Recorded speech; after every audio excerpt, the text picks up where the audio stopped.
ሰበር ዜና የአበሽጌው አሰቃቂ ግድያ፣ የስብሃት ነጋ ተቃውሞ፣ የሳልሳይ ወያነ መግለጫ፣ በህወሓት ላይ የተፈጸመው የድሮን ጥቃት፣ የመከላከያ ከቡርሃ ካባ መውጣትና የኢትዮጵያ አየር መንገድ የገንዘብ እገዳ።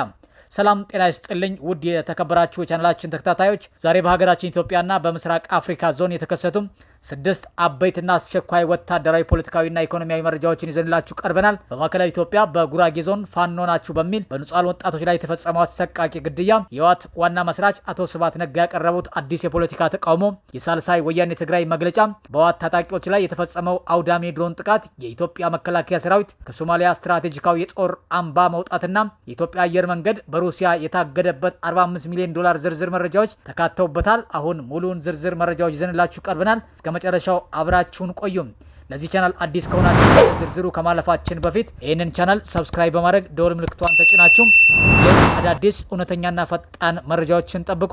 ወደ መጀመሪያው ዝርዝር መረጃ ስናመራ በአበሽጌ ወረዳ ፋኖ ናችሁ በተባሉ ወጣቶች ላይ የተፈጸመ አሰቃቂ ግድያ በማዕከላዊ ኢትዮጵያ በጉራጌ ዞን አበሽጌ ወረዳና አገና አካባቢ ተመስገን ጌታቸው፣ ይታገሱ አስገደውና ግዛው ግርማይ የተባሉ 3 ወጣቶች ከተሳፈሩበት የህዝብ መጓጓዣ መኪና ላይ ፋኖ ናችሁ በሚል ውንጀላ በኃይል እንዲወርዱ ተደርገዋል። አካባቢው ኃይሎች ከአካባቢ ፖሊስና ሚሊሻ አባላት ጋር በመተባበር ወጣቶችን እጃቸውን በገመድ ካሰሩ በኋላ ጭንቅላታቸውን በጥይት በመምታት በግፍ ረሽነዋቸዋል። የሟቾቹን አስክሬን ወደ ትውልድ ቀያቸው ናቻ ቀሊቲ ቀበሌ በመውሰድ ማንም እንዳያነሳና እንዳይቀብር ጥብቅ ክልከላ የተደረገ ሲሆን አስክሬኖቹ እጃቸው ሳይፈታ ለ3 ሙሉ ቀናት ክፍት ቦታ ላይ ተጥለው በእንስሳት እንዲበሉ ተደርገዋል። ወደ ሁለተኛው ዝርዝር መረጃ ስናመራ አቶ ስብሃት ነጋ ጽምዶን በተመለከተ ያቀረቡት ጠንካራ ተቃውሞ። የህወሓት ዋና መስራች አቶ ስብሃት ነጋ በወቅታዊ የክልሉና የሀገሪቱ የፖለቲካ አቅጣጫ ላይ ጠንካራ ተቃውሟቸውን ገልጸዋል። አቶ ስብሃት ነጋ ባስተላለፉት መልእክት ጽምዶ ወይም ግንኙነት ስብስብ መሆን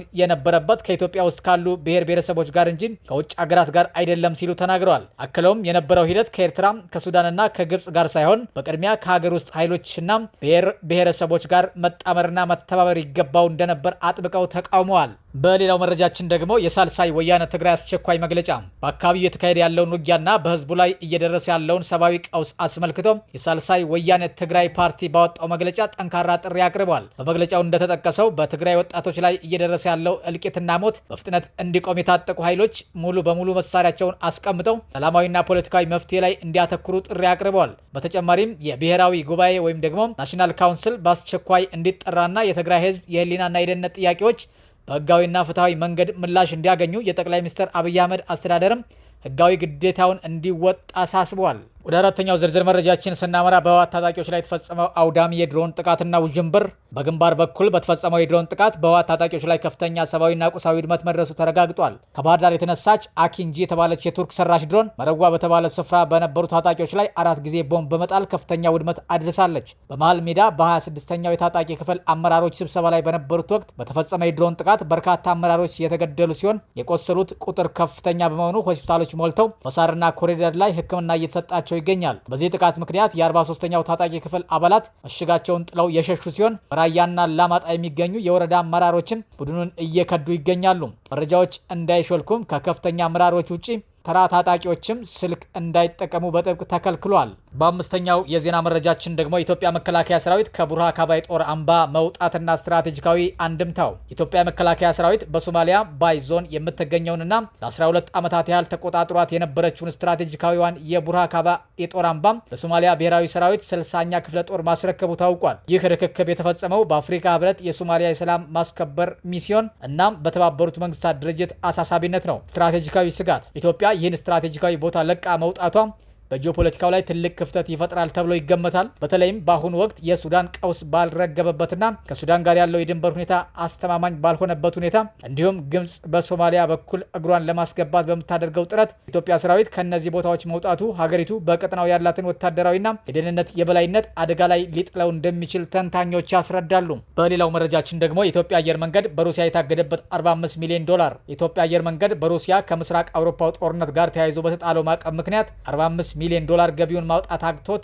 መቸገሩን አስታውቋል። የኢትዮጵያ አየር መንገድ የኮሜርሻል ኦፊሰር አቶ ለማ ያደቻ እንደገለጹት በሩሲያ ላይ በተጣለው የባንክ ማዕቀብ ምክንያት ከሞስኮ አካውንት ገንዘብን ወደ አሜሪካ፣ እንግሊዝ፣ ጀርመን ወይም አዲስ አበባ ባንኮች ማስተላለፍ አልተቻለም። አየር መንገዱ ይህንን ገንዘብ ለማስለቀቅ ከኢትዮጵያ ውጭ ጉዳይ ሚኒስቴርና ዲፕሎማቶች ጋር እየሰራ ቢሆንም በሞስኮ የሚገኘው የሩሲያ ኤምባሲ ግን በጉዳዩ ላይ አስተያየት ለመስጠት ፈቃደኛ አልሆነም። የተከበራችሁ ቤተሰቦቻችን የዛሬ ሀገር ውስጥ አበይት መረጃዎቻችን እነዚህን ይመስሉ ነበር። በጉራጌ ዞን በተፈጸመው አሰቃቂ ድርጊት፣ በስብሐት ነጋ ተቃውሞ፣ በግንባሩ ሁኔታ እንዲሁም የኢትዮጵያ ሰራዊት ከሶማሊያ ስትራቴጂካዊ ቦታዎች መውጣቱ በሚያስከትለው የደህንነት ስጋት ላይ ያላችሁን ሀሳብ በኮሜንት ላይ አጋሩን። በመጨረሻም ከውጭ ወዳገኘነው መረጃ ስናመራ የአሜሪካ የጦር መጋዘኖች ባዶ መቅረትና የፔንታጎን ቢሊዮናት ዶላሮችን እንቆቅልሽ፣ የጂኦፖለቲካና የውትድርና ኢኮኖሚ አጠቃላይ ትንታኔ።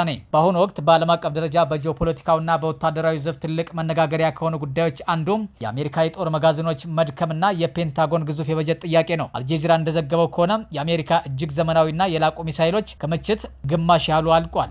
ይህንን ክፍተት ለመሙላትና መጋዘኖችን እንደገና በጦር መሳሪያ ለማደራጀት የፔንታጎን የመከላከያ ሚኒስቴር ተጨማሪ 67 ቢሊዮን ዶላር በጀት ጠይቋል። ይህ ጥያቄ የመጣው ደግሞ ከኢራን ጋር በተያያዘ በነበረው ወታደራዊ ፍጥጫና ግጭት ላይ አስቀድሞ የወጣውን 37.5 ቢሊዮን ዶላር ወጪ ተከትሎ ነው። ይህ ሁኔታ በቀጥታ የሚከተሉትን ዋና ዋና ጥያቄዎች ያስነሳል። ይህ ሁሉ ቢሊዮናት ዶላር ወዴት እየሄደ ነው? አሜሪካን የመሰለች ግዙፍ የጦር ኃይል አቅም እንዴት በአጭር ጊዜ ውስጥ አጋማሽ ሚሳይሎቿን ልታጣ ትችላለች?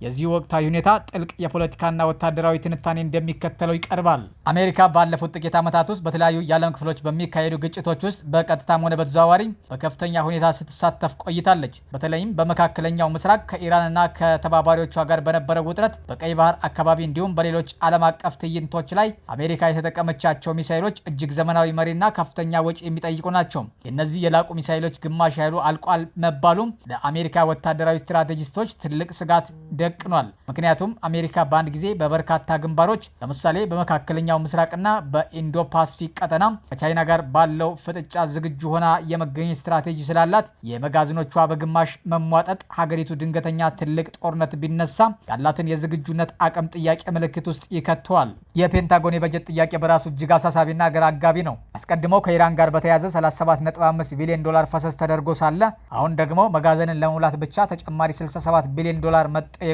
የአሜሪካን የጦር ኢንዱስትሪ ውስብስብነት ያሳያል። የዘመናዊ ሚሳይሎች እጅግ የከፋ ዋጋ እንደ ቶማሃውክ፣ SM-6 ወይም ፓክ-3 ያሉ የላቁ ሚሳይሎች በአንድ ፍሬ ብቻ ከ2 እስከ 4 ሚሊዮን ዶላር እና ከዚያ በላይ ያወጣሉ።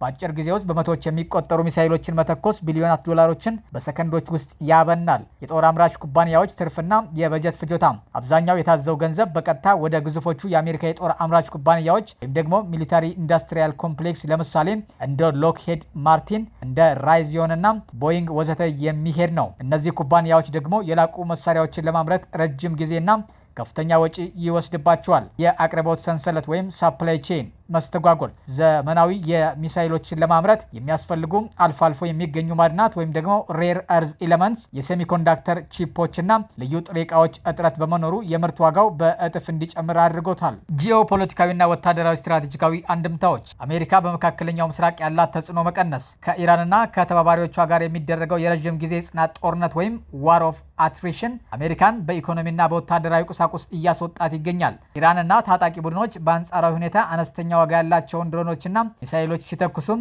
አሜሪካ እነሱን ለማክሸፍ በሚሊዮን ዶላር የሚገመቱ የላቁ ሚሳይሎችን ለመተኮስ ትገደዳለች። ይህ ደግሞ የዋጋና የጥቅም መመጣጠን ወይም ደግሞ ኮስት አሲሜትሪ አሜሪካን የሚጎዳ ያደርገዋል።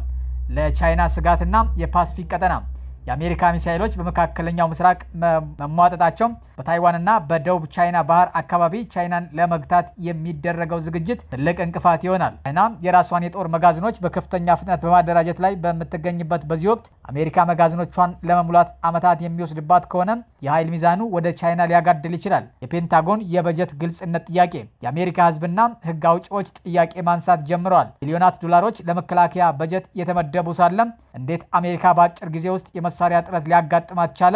ይህ ሁኔታ በዋሽንግተን የፖለቲካ መድረክ ላይ በመከላከያ በጀት እና በጦር አምራች ኩባንያዎች ጥቅም ዙሪያ ትልቅ ክርክር እንደሚያስነሳ ይበልጥ ይጠበቃል። የአሜሪካ የላቁ ሚሳይሎች ክምችት በግማሽ መቀነሱና የፔንታጎን የ100 ቢሊዮን ዶላር አካባቢ የወታደራዊ ወጪ ጥያቄ የዓለም አቀፉ ወታደራዊ የበላይነት በገንዘብ ብዛት ብቻ እንደማይረጋገጥ ትልቅ ማሳያ ነው።